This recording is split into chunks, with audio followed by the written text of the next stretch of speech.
Slop it on, Mr. Crud. Look who's made a guest appearance. Stanley Crud. C-R-U-D-D.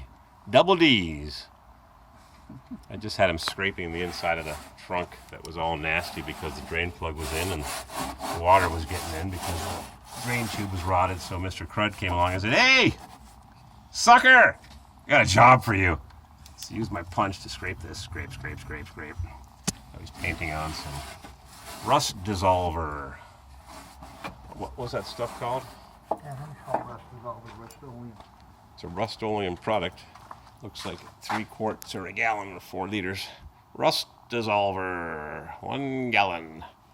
Now, if you would have watched today's video by Mr. Project Farm, he was comparing molasses with... How would you ever get the molasses off it, though? I don't know, with pancakes. Wipe it off with a pancake. Slopping it on. What we got in there? Nasty rust. But we'll fix it up. Scrape, scrape, scrape. And paint, paint, paint. Something else I noticed while I was in the trunk. My speakers. Cones are rotted. This one's got no cone at all. Cone's gone. Disconnected the shock absorber on this side because it sure felt like it was rattling big time when I was driving to and from Gettysburg, Pennsylvania, Ypsilanti, Michigan, St. Charles, Pheasant Run, Lombard, Cozy Corner. So I got my brakes bleeding and I ran out of fluid, which is not a bad thing. It's pretty cruddy in the bottom of the master cylinder. But that's some other subject for another minute. So here's my horizontal shock that is no longer available, and it feels good and active. That shock is fine. And this one is Outflow Pleasurizers.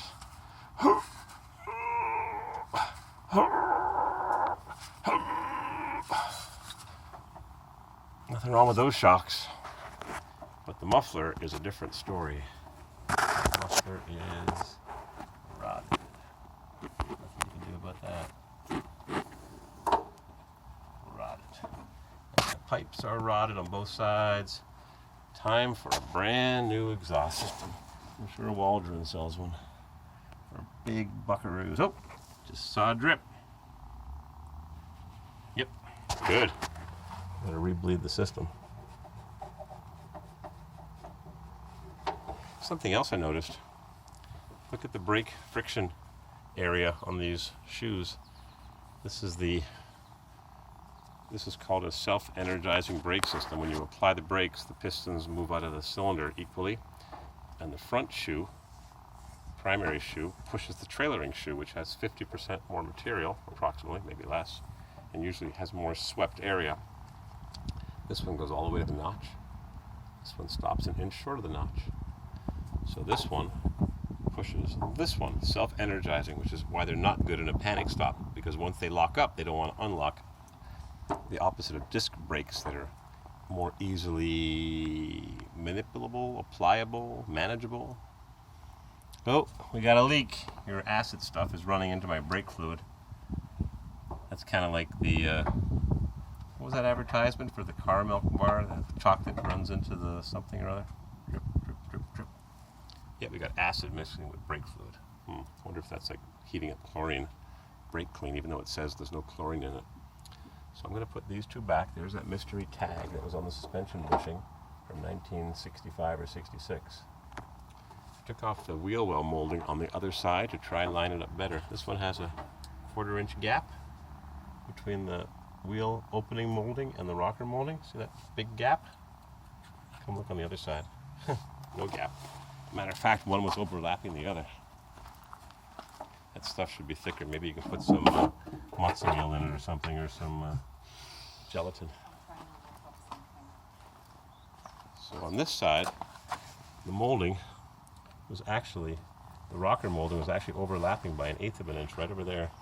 So I took this and I adjusted it as best I could, but strangely, it sticks past the wheel well over here. And when you get to the middle, it actually is inside.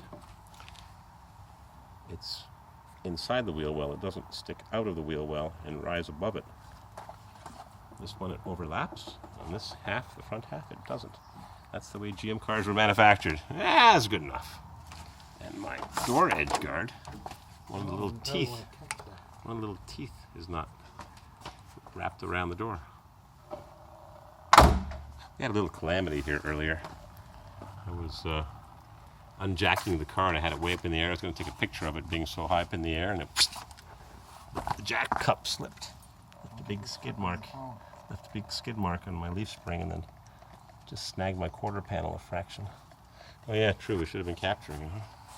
Reduce, reuse, recycle. So I've got helium gas in my wheels, which is a stupidity. And what else can I show you here? Been vacuuming this, and now we got that stuff applied, the evapor rust or the rust remover, or molasses, Aunt Jemima's molasses, which is really syrup and brown maple coloring. Interesting, huh? The brake shoes only touch. You can feel it's all rough here. It's only smooth right there. I'm getting 20%, 30% braking on the front shoe. On the back one, it's touching a bit over here, right there, and a bit over here. You can see it. It's pretty clear. That's why my emergency brake doesn't work no matter how hard I press it. And I press it hard, it only goes down halfway. Interesting that my shoes need to be re-arched. It's just touching over here. Minimal.